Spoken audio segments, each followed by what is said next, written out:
There are a few things better than sitting victorious at the top of your fantasy league at the end of the season, looking at your friends' disappointed faces. But how do you succeed in FPL? I'm Joe from bettingexpert.com, and here are my do's and don'ts for playing Fantasy Premier League.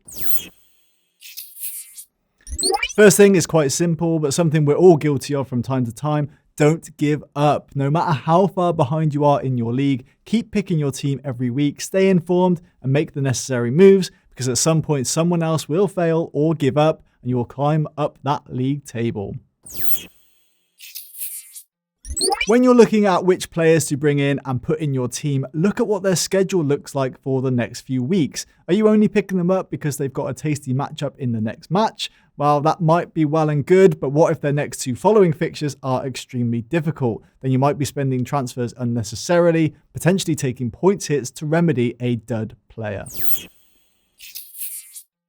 Which takes me to the next point. Don't take unnecessary points hits. There are good and bad times to take points hits. If you can see a clear improvement in your team, if you take those points hits, let's say there's been an injury in your team, that improvement is not just for the next match, but for the foreseeable future, then these are good points hits to take. On the other hand, jumping from player to player, taking hit after hit based on who is currently performing, those are just wasted points.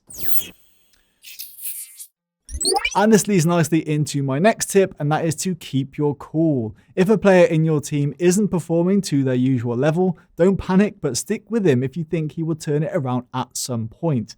Otherwise, you might have to take points hits when you want him back on your team.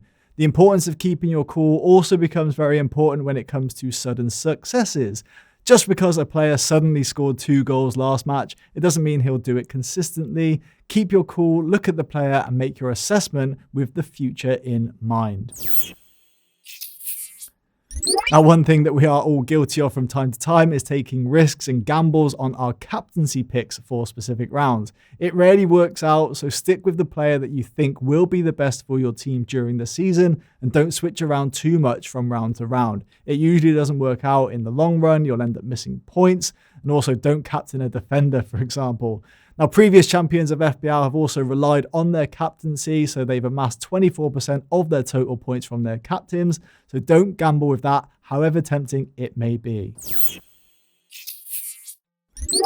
And lastly, think about when to use your chips along with free hit and wildcards. Now, the most optimal time to use your bench boost or triple captain would be in double game weeks later on in the season. For those new to FPL, a double game week occurs when fixtures are postponed 1 week and played in another. This means you have the potential to have the same player play twice or even 3 times on rare occasions, so more minutes can equal more points.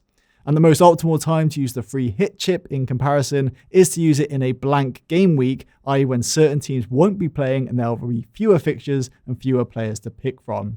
Now, remember that you do get 2 wildcards, so make sure you do use that first one before we progress into the second half of the season. Now, there are many more pitfalls during a Premier League fantasy campaign, but these are some of the most important do's and don'ts. Make sure to keep up to date with us on the big stage ahead of each game week, where we'll give you tips on FPL, as well as tell you which players to pick up before their value rises. Now, thanks a lot for watching, and we hope to see you again very soon.